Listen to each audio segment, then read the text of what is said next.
عبارت یہاں سے ہے کہ ولا یجوز فی نحو مررت بزید فاذا له صوت صوت حمار۔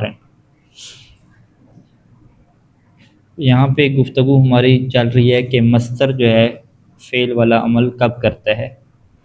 تو مصنف نے اس کی کہا ہے کہ چند ایک شرائط ہیں، وہ 8 شرائط ہیں ہمارے پاس، اور اس میں سے جو پہلی شرط ہے جو مرکب ہے 2 چیزوں سے، کہ وہ جو مصدر ہے جس سے آپ نے عمل کروانا ہے اس کو ہٹا کے اس کی جگہ پہ اس کا فعل رکھیں، اور اس فعل کے شروع میں ان مصدریہ یا جو ہے وہ ما مصدریہ کا لگانا درست ہو۔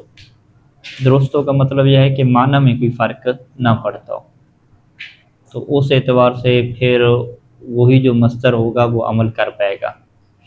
لیکن اگر معنی میں فرق پڑ جاتا ہو تو پھر وہ مصدر کا عمل نہیں کرے گا، اور اس کے لیے ابھی مثالیں انہوں نے شروع کی ہیں، اور اسی سے مربوط جو گزشتہ مثال تھی وہ ضرباً زیدن کی تھی، کہ جس میں ضرباً جو ہے وہ مفعول مطلق ہے اور فعل محذوف کے لیے ہے، یعنی اضرب ضرباً زیدن یا ضربت ضرباً زیدن۔ تو یہاں پہ ہم جو ہے وہ زیدن کو مفعول کہتے ہیں، لیکن مفعول اس ضرباً کا نہیں کہتے، بلکہ زیدن کو مفعول بہی کس کا کہتے ہیں؟ جو فعل محذوف ہے اس کا کہتے ہیں۔ تو اس کا مطلب کیا ہوتا ہے کہ ضرباً نے عمل نہیں کیا، بلکہ یہاں پہ جو فعل محذوف تھا اس نے عمل کیا ہے۔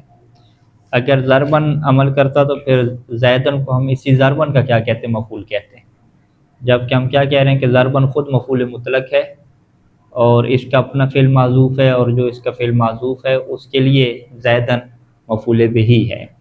تو 2 ہم نے مفعول رکھ دیے، ایک ضرباً مفعول مطلق رکھ دیا اور زیدن مفعول بہی رکھ دیا۔ اچھا، اسی طرح کی ایک اور مثال ہے کہ مررت بزید فاذا له صوت صوت حمار۔ یہاں پہ مصنف کہتے ہیں کہ ولا یجوز ان تنصب صوت ثانی بصوت الاول، یعنی اس عبارت کو یوں نہیں پڑھ سکتے جیسا ابھی ہم نے پڑھا ہے کہ مررت بزید فاذا له صوت صوت حمار۔ ترجمہ ہمارے سامنے ہے کہ میں زید کے پاس سے گزرا تو پاس اس کی جو آواز ہے وہ گدھے کی کیا آواز تھی، ٹھیک ہے۔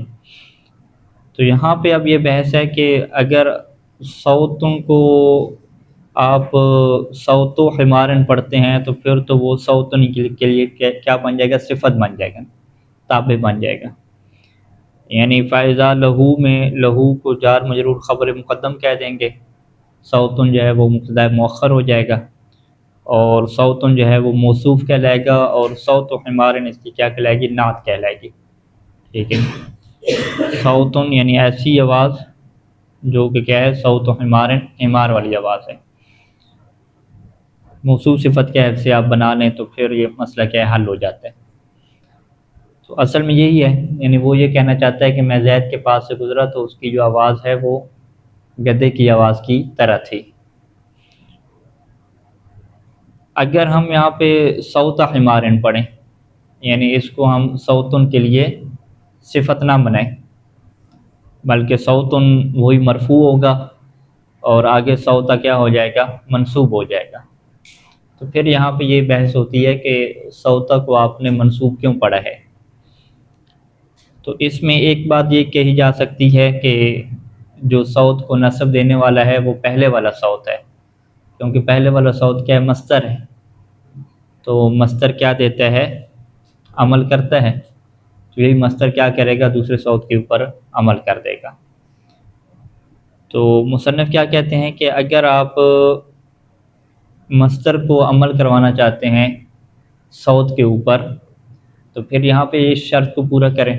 وہ شرط کیا ہے کہ اس صوت کو آپ ہٹائیں اور اس کی جگہ پہ کیا ہے؟ فعل رکھیں، یعنی عبارت آپ یوں بنائیں کہ فاذا لہو، صوت کا کیا فعل ہم بنائیں گے؟ یصوت، تصویت جو کہتے ہیں، فاذا لہو یصوت صوت حمار، کہ میں زید کے پاس سے گزرا تو اس نے آواز لگائی، اس نے آواز نکالی۔ کون سی آواز نکالی؟ صوت حمار، گدھے والی آواز نکالی۔ یا جو ہے وہ ان کے ساتھ آپ ایسے کہیں، کیونکہ وہ شرط ان کے ساتھ ہوتی ہے نا، فاذا لہو ما یصوت صوت حمار، یوں کہہ دیں ما مصدر یا جان مصدر کے ساتھ. تو اب اس میں کیا مشکل پیش آ جائے گی؟ یعنی ظاہری طور پہ تو بارہ ٹھیک لگ رہی ہے کہ فائزہ لہو ما یصوت صوت حمار یا فائزہ لہو یصوت صوت حمار. تو مصنف کیا کہتے ہیں کہ ظاہری طور پہ عبارت تو درست ہو جائے گی، لیکن جو معنی مراد ہے اس میں فرق پڑ جائے گا. تو ہم کہتے ہیں معنی مراد میں کیا فرق پڑتا ہے، کیا کہنا چاہتے ہیں؟ مصنف یہ کہتے ہیں کہ میں جو ہے وہ اس کو صفت بنا رہا ہوں، فیضان لہو صوت و حمار، دوسرے جو صوت ہے اس کو صفت بنانا چاہتا ہوں. تو صفت کا جو معنی ہوتا ہے وہ دائمی ہوتا ہے، ثابت ہوتا ہے. یعنی جیسے ہم کہتے ہیں کہ زید فاضل، کہ زید جو ہے فاضل ہے، عالم ہے، عادل، زید عادل ہے. تو اس صفت میں کیا ہوتا ہے؟ دوام ہوتا ہے، ثبوت ہوتا ہے. اور جو فعل ہوتا ہے اس کے اندر ثبوت نہیں ہوتا، اس کے اندر حدوث ہوتا ہے. تو دو طرح کی وہ باتیں کہنا چاہتا ہے. ایک وہ یہ کہنا چاہتا ہے کہ جو زید کی آواز ہے وہ گدھے کی آواز کی طرح ہے. ایک جملہ یہ ہے کہ زید کی آواز گدھے کی آواز کی طرح ہے، یعنی اس کی پہلی سی آواز ایسے ہے. دوسرا جملہ کیا ہے کہ میں زید کے پاس سے گزرا تو اس نے گدھے کی آواز نکالی، یعنی یصوت صوت حمار یا ما یصوت صوت حمار. فعل جب بھی آپ لے کر آئیں گے تو حدوث والا آپ کو معنی کرنا پڑے گا. تو اس کا پھر مطلب کیا ہوگا کہ اس کی گدھے کی آواز ہے نہیں، لیکن اس نے مجھے دیکھ کر جو ہے نا، میں اس کے پاس سے گزرا تو گدھے کی آواز کیا نکالی ہے. تو دو باتوں میں فرق ہو جائے گا. تو اگر آپ یہاں پہ فعل کو رکھتے ہیں تو لفظی طور پہ عبارت تو آپ کی ٹھیک ہو جائے گی، فَإِذَا لَهُ يُصَوِّتُ صَوْتَ حِمَارٍ. لیکن اب جو ہے یہ زید کی صفت نہیں بنے گی، بلکہ اس سے کیا معنی سامنے آئے گا؟ حدوث کا معنی کیا سامنے آئے گا کہ اس نے جو ہے وہ میرے نکلنے کے ساتھ ہی گدھے کی آواز نکالی ہے. جبکہ جو معنی مقصود اور مراد ہے کہنے والے کا، وہ اس کو صفت بنا کے بیان کرنا چاہتا ہے. وہ یہ کہنا چاہتا ہے کہ ایسا نہیں ہے کہ میری وجہ سے اس نے گدھے کی آواز نکالی ہے، بلکہ اس کی پہلے سی جو آواز ہے وہ گدھے کی طرح ہے. تو یعنی وہ اس کو زیادہ توہین کے پہلو میں لے کر جانا چاہتا ہے کہ اس کی مزید کیا توہین کرنا چاہتا ہے، اور یہ وصف بیان کرنا چاہتا ہے کہ اس کی آواز ہی گدھوں جیسی کیا ہے؟ آواز ہے. وہ یوں کہنا چاہتا ہے. تو یہ بات تب اس کی ادا ہو سکتی ہے کہ جب ہم یہاں پہ جو فائزہ نحو صوتن ہے اس کو آپ مبتدا کی حیثیت دیں، اور جو دوسرا صوت ہے اس کو کیا دیں؟ اس کی صفت کی حیثیت دیں. یہ تب ہو سکتے ہیں. اور یہ ہونے کا طریقہ کار کیا ہے کہ جو دوسرے نمبر پہ صوت آئے گی وہ مرفوع آئے گی، وہ پہلے والی صوت کے لیے کیا بنے گی؟ تابع بنے گی. لیکن اگر آپ اس کو کیا بناتے ہیں جنابری، تابع کی بجائے مفعول مطلق بنانا چاہتے ہیں اور پہلے والے جو مصدر ہے صوت اس کو عمل دینا چاہتے ہیں، تو پھر تو اس طرح معنی کیا ہو جائے گا؟ مشکل ہو جائے گا. کیونکہ مصدر جب عمل کرتا ہے تو وہ فعل کے معنی میں آ کے عمل کرتا ہے. تو جب مصدر فعل کے معنی پہ آ کے عمل کرتا ہے تو اسی وجہ سے کیا کہتے ہیں کہ مصدر کی جگہ پہ فعل کا رکھنا درست ہوتا ہے. تو جب آپ مصدر کی جگہ پہ فعل کو رکھیں گے یا فعل کے ساتھ وہی ان کو رکھیں گے تو گویا کہ آپ فعل والے معنی کی طرف جا رہے ہیں. اور فعل والے معنی کی طرف جانے کا مطلب ہی کیا ہے کہ آپ حدوث کے معنی کو لے رہے ہیں، اور جو وصف کا معنی ہے اور جو ثبوت کا معنی ہے اسے آپ چھوڑ رہے ہیں. ٹھیک ہے. یعنی ولا یجوز فی نحو مررت بزید فاذا له صوت صوت حمار ان تنصب صوت ثانی. صوت حمار پڑھیں، یعنی کیا مطلب؟ جو صوت ثانی ہے، دو صوت ہیں نا یہاں پہ، جو دوسرا صوت ہے اس کو کیا کریں؟ آپ نصب دیں. کیسے نصب دیں؟ بصوت الاول، پہلے صوت سے. پہلے صوت کو آپ مصدر بنائیں اور اس سے عمل کروائیں، اور پہلے والا مصدر کیا کرے؟ دوسرے والے مصدر پہ عمل کر دیں. اچھا، یہ جائز نہیں ہے. کیوں جائز نہ ہونے کی وجہ کیا ہے؟ کہتے ہیں لأنه لا يحل محل الاول، کیونکہ جو محل اول ہے نا، جو صوت ہے پہلے والا صوت، اس کی جگہ پہ نہیں آ سکتا فعل نہیں آ سکتا. لأنه لا يحل محل الاول فعل لا ما حرف مصدری ولا بدونه، نہ ہی حرف مصدری کے ساتھ فعل لے کر آپ ہیں ما یصوت، یا جو ہے بغیر حرف مصدر کے لے کر ہیں فعل نہیں آ سکتا. ہم کہتے ہیں فعل نہ آنے میں کیا مشکل ہے؟ کوئی نحوی مشکل تو نہیں پیدا نہیں ہو رہی. کہتے ہیں اس فعل نہ آنے کی وجہ یہ ہے کہ لأن المعنی یأبی ذلک، کیونکہ جو معنی مقصود ہے وہ اس چیز سے انکار کر رہے ہیں. یعنی لفظ انکار نہیں کر رہے، لفظی طور پہ عبارت آپ کی درست ہو جائے گی، لیکن جو معنی مقصود ہے وہ اس چیز سے کیا کر رہے ہیں؟ انکار کر رہے ہیں.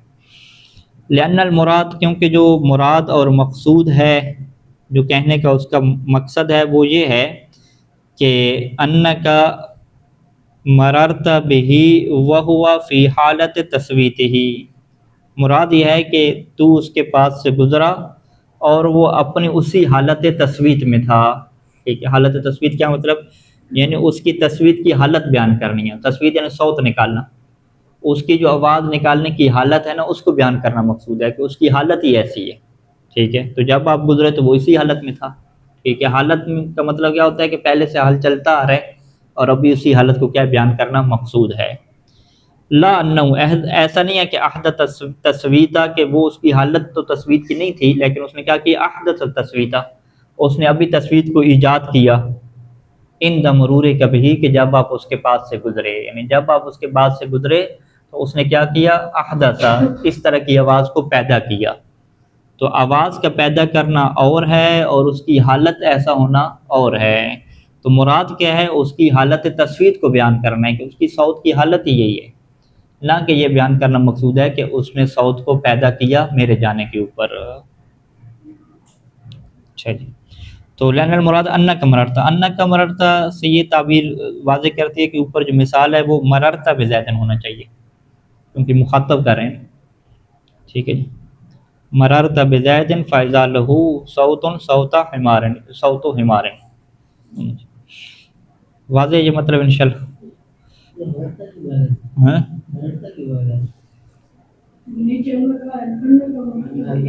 ہاں، ان کا مررت بہی، یوں کر کے کیا لا ان وحدت تسویدہ عند مرور کا بہی، یعنی مخاطب کی بات کر رہے ہیں۔ کیا کہتے ہیں؟ وہ خود کو نہیں گزارنا چاہ رہے نا زید کے پاس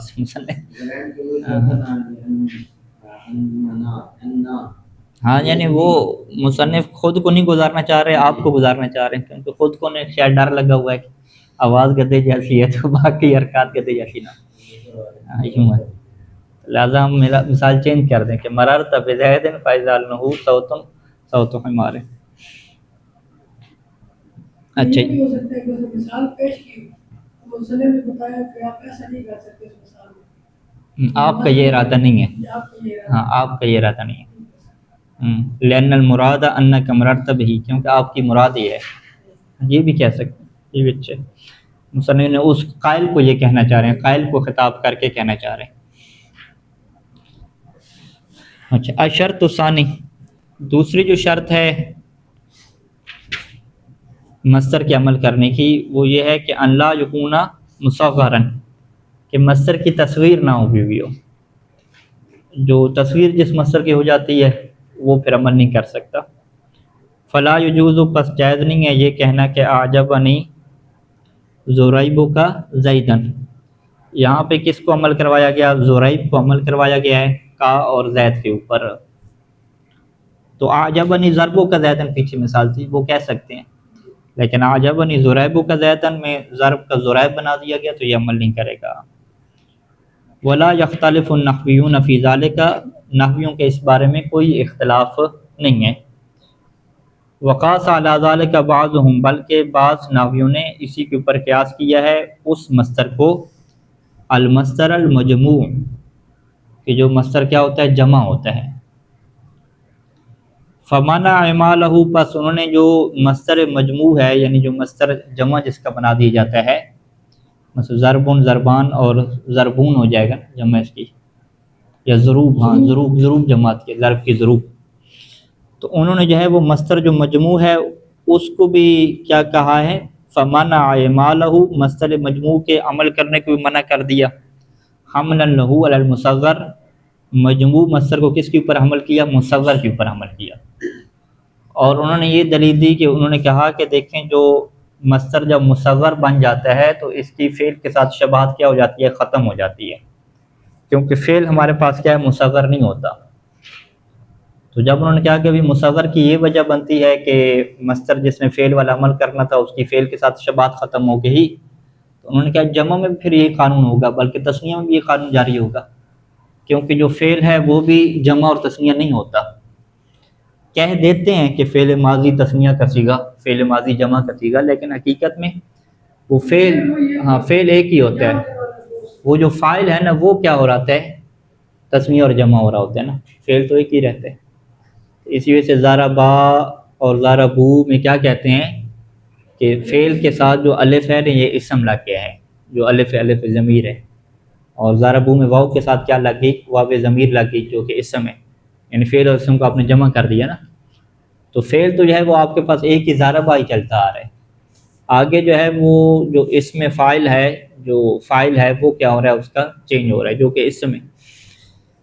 تو لہٰذا اس نے کیا کہا، یعنی بعض نحویوں نے کیا کہا کہ جب مصدر جمع ہو جاتا ہے تو مصدر خود جمع ہو جاتا ہے، نہ کہ کیا ہے اس کا کوئی فاعل وغیرہ جمع ہوتا ہے. مثلا ضروب جب آپ بناتے ہیں ضرب کی جمع ضروب، تو ضروب میں یہ نہیں کہتے کہ واو جو ہے وہ ضمیر غائب ہے یا واو جو ہے وہ جمع مذکر کی علامت ہے، اس طرح کی باتیں نہیں کرتے، بلکہ سیدھا سیدھا کیا کہتے ہیں کہ ضرب کی جمع کیا ضروب ہے. واضح؟ جیسے ضرب کے لیے تصغیر کیا تھی، ضریب تھی. جب انہوں نے یہ بات دیکھی کہ بھئی مصدر کی خود اپنی کیا بن رہی ہے، تثنیہ اور جمع بن رہی ہے، نہ کہ اس کا فاعل جو ہے وہ تثنیہ اور جمع ہو رہا ہے، تو انہوں نے کیا کہا، اس کا مطلب ہے کہ جب یہ تثنیہ اور جمع بنے گا تو اس کی فعل کے ساتھ شباہت تو ختم ہوگی بالکل، فعل تو کبھی تثنیہ اور جمع نہیں ہوتا. تو پھر لہٰذا انہوں نے کیا کہا کہ اس کا عمل کرنا بھی ممنوع ہو جائے گا.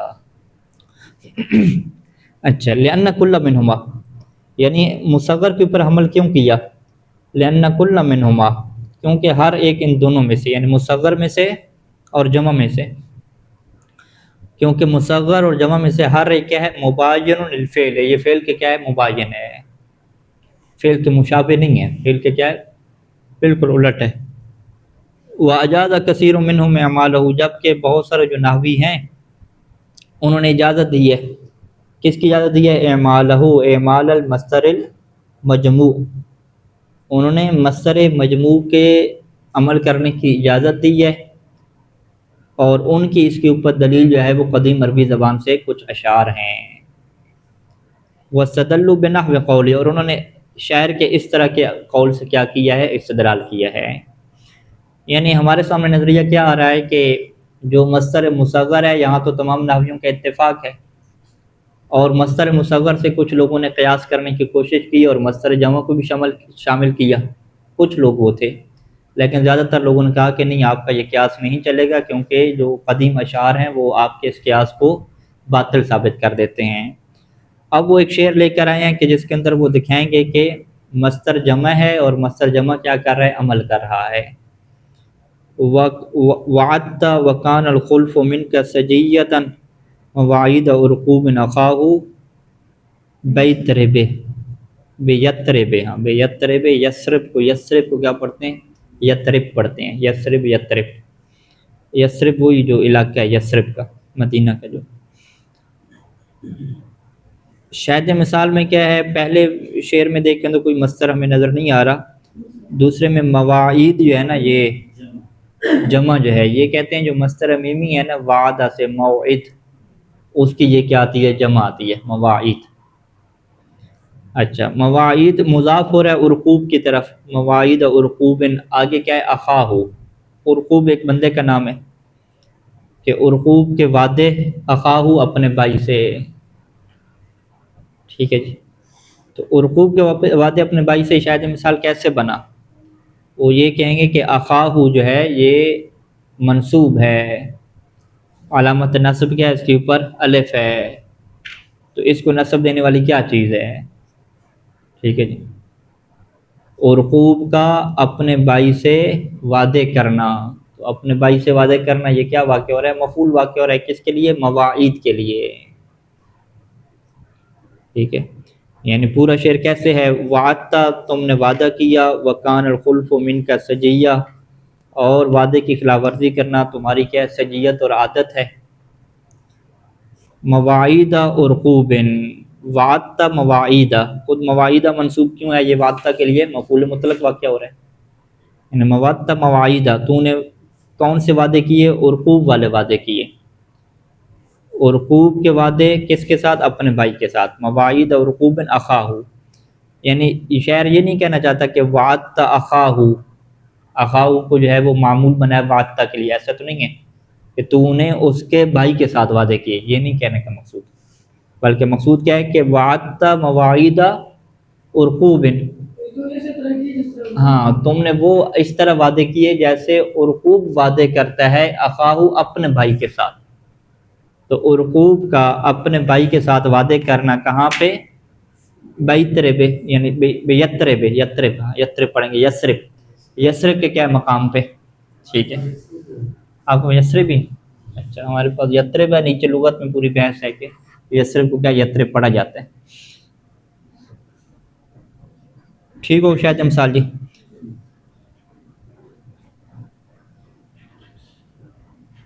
اچھا جی، الثالث، تیسری شرط، ان لا یکون مضمرن، کہ مصدر جو ہے وہ مضمر نہ ہو. مصدر کے مضمر ہونے کا مطلب کیا ہوتا ہے کہ یعنی ایک ایسی ضمیر جو مصدر کی طرف پلٹ رہی ہو. یعنی ہم اسے کیا کہتے ہیں کہ جہاں مصدر عمل کر رہا ہو تو اب پہلے مثلا مصدر کا ذکر ہوا، پھر بعد میں جیسے کلام جاری رہی تو انہوں نے مصدر کی طرف کیا ضمیر پلٹانا شروع کر دی. تو اب جیسے پہلے خود مصدر عمل کر رہا تھا تو اب جو بعد میں ہے وہ جو ضمیر ہے جو مصدر کی طرف پلٹ رہی ہے، کیا وہ بھی مصدر والا عمل کرے گی یا نہیں کرے گی؟ تو مصنف کہتے ہیں اللہ یکون مضمرن، کہ مصدر مضمر نہیں ہونا چاہیے. یعنی اگر مصدر مضمر ہوا تو وہ پھر عمل نہیں کرے گا. ٹھیک ہے، مصدر مضمر عمل نہیں کر سکتا، بلکہ خود مصدر ہی عمل کرے گا، مصدر مضمر عمل نہیں کر سکتا. فلا تقولوا، پس آپ یوں نہیں کہہ سکتے، ضربی زیدن حسن وہو عمرن قبیح، میرا مارنا زید کو اچھا ہے، وہو عمرن قبیح، ہوا سے کیا مراد ہے؟ کوئی نہیں. ضربی، ہوا کی نیچے کی طرف پلٹائیں، ضرب مصدر کی طرف پلٹائیں. وہو یعنی ضربی، میرا مارنا عمر کو کیا قبیح ہے. یعنی اس نے کیا جملہ کہنا تھا؟ اس نے یوں جملہ کہنا تھا نا کہ میرا زید کو مارنا اچھا ہے اور میرا عمر کو مارنا قبیح ہے. تو پوری عبارت تو یوں بنتی تھی، ضربی زیدن حسن، پھر دوبارہ کیا کہتا ہے، وہ ضربی عمرن قبیح. لیکن اس نے جو دوسرے نمبر پہ ضرب بنانا تھا اس کو ہٹا کے اس کی جگہ پہ ضمیر رکھ دی. ٹھیک ہے، وہ عمرن حسن، یوں بنا دیا، وہ عمرن حسن، وہ عمرن قبیح. ٹھیک ہے، وہ عمرن قبیح. تو اب یہاں پہ کیا کہیں گے آپ یہ کہیں گے کہ جو ہوا ہے یہ مصدر مضمر ہے. یعنی ہوا کو کیا کہا جائے گا؟ مصدر مضمر. مصدر مضمر کیا مطلب؟ کہ یہ ایک ایسی ضمیر ہے جو کہ مصدر کی طرف پلٹ رہی ہے. تو مصدر مضمر کو مصنف کیا کہیں گے کہ ہم اس کی اجازت نہیں دے سکتے عمل کرنے کی، لیکن کوفیوں کی جماعت ہے وہ مصدر مضمر کو عمل کرنے کی اجازت دیتی ہے. یعنی بصری کیا کہیں گے؟ بصری یہی کہیں گے کہ ضربی زیدن حسن میں آپ جب دوبارہ کہہ رہے ہیں وہ عمرن قبیح تو ہوا کو اپنا لگائیں، آپ کیا لگائیں؟ وضربی عمرن قبیح، ہوا کی بجائے آپ سیدھا کیا لے کر آئیں؟ دوبارہ اپنا مصدر لے کر آئیں. لیکن کوفی کیا کہیں گے کہ نہیں، وہ کہتے ہیں مصدر نہیں ہے، آپ یہاں پہ ہوا ہی لگا کے لے کر آئیں، اور جب یہ سوال ہو کہ بھی عمرن کیا واقع ہو رہا ہے ہوا کے لیے، آپ سیدھے سے کیا کہتے ہیں کہ عمرن ہوا کے لیے مفعول واقع ہو رہا ہے. تو وہ حیران ہو جائیں گے کہ ہوا کے لیے مفعول کیسے بن گیا عمرن. ٹھیک ہے، ہوا کیسے عمل کر رہے ہیں؟ وہ کیا کہیں گے کہ یہاں پہ آپ ہوا کو ہوا نہ لیں، بلکہ ہوا کو آپ کیا کہیں؟ مصدر مضمر کہیں. یعنی ضمیر کو انہوں نے کیا نام دے دیا؟ مصدر مضمر کا نام دے دیا. ٹھیک ہے جی. تو مصنف کہتے ہیں کہ ہماری دلیل جو بصریوں کے ساتھ ہیں وہ تو واضح ہے کہ لأنہ لیس فیہ لفظ الفعل، کیونکہ جو مضمر ہوتا ہے نا، مصدر مضمر، اس میں تو کسی قسم کا کوئی فعل کا لفظ ہی نہیں ہوتا. تو کم از کم جو مصدر عمل کرتا ہے وہ لفظ فعل تو رکھتا ہو. تو آپ نے لفظ فعل مکمل طور پہ ختم کر دیے اور اس کی جگہ پہ کیا لے آئے؟ ایک ضمیر لے کر آئے. تو ضمیر کو اب یہ کہنا کہ ضمیر جو ہے وہ فعل والا کیسے عمل کرے گی، یہ نہیں ہو سکتا. لیکن کوفیوں نے جو ہے وہ اس کی اجازت دی، وہ اجاز ذالک الکوفیون، اور کوفیوں کی اجازت کے پیچھے کیا ہے؟ اشعار ہیں. واستدلوا بقولہ، اور کوفیوں کا استدلال جو ہے وہ شاعر کے اس قول کے ساتھ ہے.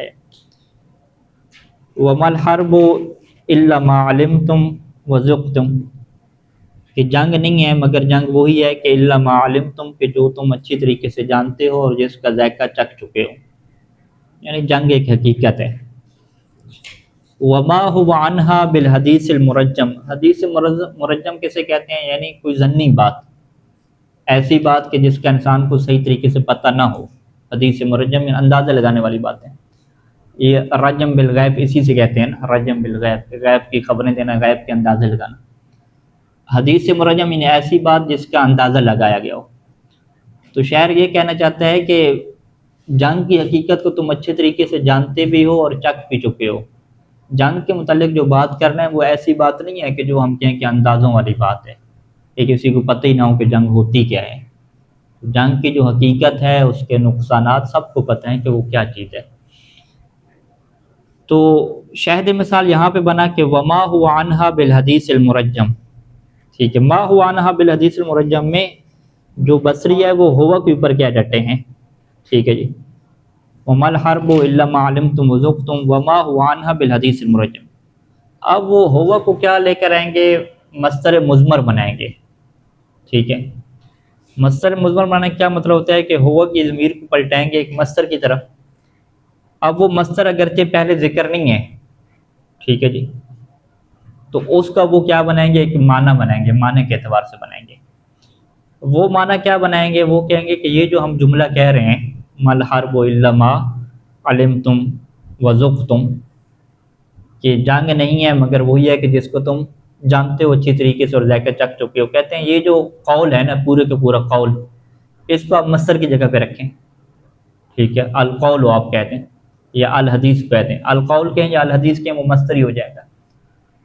تو عبارت کیسی ہو جائے گی کہ ومل قول عنہا، ومل قول عنہا، عنہا کیا مطلب، عن الحرب، کہ جنگ کے متعلق قول اور بات کرنا وہ کیا ہے، الحدیث المرجم، یا بالحدیث با کو زیادہ بنانے، کہ وہ حدیث مرجم نہیں ہے، اندازے والی باتیں نہیں ہیں۔ وہ کہتے ہیں یوں عبارت سیٹ ہوگی، ٹھیک ہے جی۔ السلام علیکم ورحمۃ اللہ۔ تو اندازے والی باتیں نہیں ہیں کو کیا کس کے ساتھ جوڑا، ما ہوا، یعنی یہ جو قول ہے جنگ کے متعلق جو قول ہے یہ اندازے والی باتیں نہیں ہیں۔ پھر کیا ہو گیا، پھر ہوگا یوں کہ جب ان سے پوچھا جائے گا کہ ہوا تو چلنے کیا ہو گیا، مصدر مضمر ہو گیا، اور اس سے آپ نے مراد کیا لے لیا، مصدر کون سا لیا، القول لیا، ٹھیک ہے۔ وما ہوا ان ہوا کی جگہ پہ القول رکھیں۔ تو اس کو پھر عمل کس کے اوپر کرایا، انہوں نے کہا کہ یہ جو عنہا جار مجرور ہے یہ کس کے متعلق ہو رہا ہے، اسی ہوا کے متعلق ہو رہا ہے، ٹھیک ہے جی۔ کیونکہ آپ کیا کہنا چاہتے ہیں، القول عنہا، القول عنہا کیا مطلب، جنگ کے متعلق بات کرنا، ٹھیک ہے۔ جنگ کے متعلق بات کرنا، جب آپ یہ جملہ کہنا چاہ رہے ہیں تو عنہا کا تعلق کس سے ہو گیا، ہوا سے ہو گیا۔ اور یہ بات واضح ہے کہ جو متعلق جس چیز کے ہوتا ہے جار مجرور، وہ حقیقت میں کیا ہوتا ہے، جار مجرور معمول بن رہا ہوتا ہے، ٹھیک ہے۔ مثلا زید فی الدار میں آپ کو کیا کہتے ہیں، فی الدار زید کے لیے معمول ہے، ٹھیک ہے۔ تو اسی طریقے سے جو انا ہے یہ بھی کیا ہو جائے گا، پھر مصدر کے لیے کیا ہو جائے گا، معمول ہو جائے گا۔ ہاں یہ وہ والا معمول نہیں ہے کہ جو ہم واضح طور پہ کہتے تھے کہ مفعول به واقع ہو رہا ہے۔ یہ معمول وہی جار مجرور والا ہے، ظرف والا ہے۔ تو ظرف بھی کیا ہوتا ہے، فی محل نصب ہوتا ہے یا منصوب ہوتا ہے، تو جار مجرور بھی کیا ہوتا ہے، فی محل نصب ہوتا ہے۔ تو یہ وہ فی محل نصب والا کیا بن جائے گا، مصدر کے لیے معمول بن جائے گا۔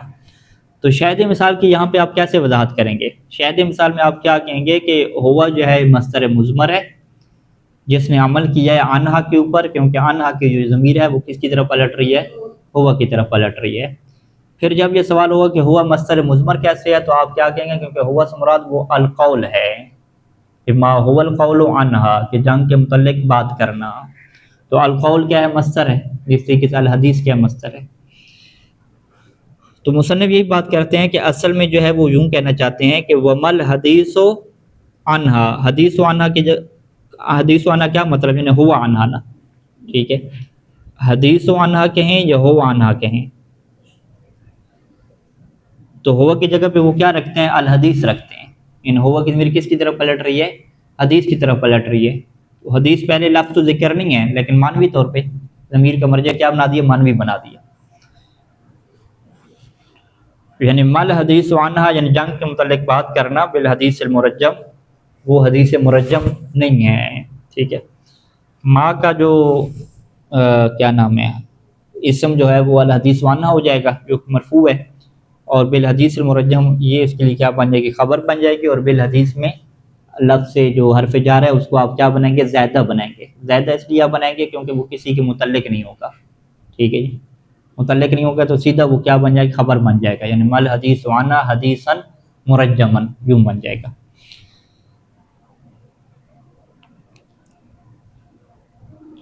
تو اصل عبارت کیا ہوگی؟ وہ مل حدیث وانا بالحدیث المرجم۔ پھر شاہد مثال کیسے بنے گا؟ شاہد مثال یوں بنے گا کہ وہ یوں کہیں گے کہ قالوا فعنہا، وہ کہیں گے کہ جو عنہا لگا ہوا ہے نا یہ کس کے متعلق ہے؟ متعلق بالضمیر، یہ ضمیر کے متعلق ہو گیا۔ ضمیر کے متعلق ہونے کا کیا مطلب ہے کہ اس ضمیر نے اس کے اوپر عمل کر دیا۔ متعلق مطلب کیا؟ معمول واقع ہو رہا ہے، جار مجرور جو متعلق ہوتا ہے معمول ہوتا ہے، تو پس عنہا کس کے لیے معمول ہو گیا؟ ہوا کے لیے معمول ہو گیا۔ اچھا، مصنف کیا کہتے ہیں کہ ھذا البیت نادر قابل للتاویل، یہ بیت کیا ہے؟ نادر ہے، یعنی یہ وہ شعر لے کر آئے ہیں جو عمومی شعر نہیں ہے، یعنی کوفی جو شعر لے کر آئے ہیں بڑا نادر قسم کا شعر لے کر آئے ہیں، اور قابل للتاویل ہے، اور اس کی تعویل کرنا ممکن ہے۔ ہم کیا کہیں گے؟ ضرورت شعری کے تحت ہے۔ اگر وہ ما ہوا کی جگہ دوبارہ کہتا مل حدیث عنہا، ٹھیک ہے، تو وہ شعر کا سارا وزن کیا ہے؟ خراب ہو جاتا، ٹھیک ہے، لہٰذا ضرورت شعری کے تحت آپ اس کی تعویل کر لیں کہ ہوا کو انہوں نے جو ہے وہ مصدر کی جگہ پہ رکھ دیا۔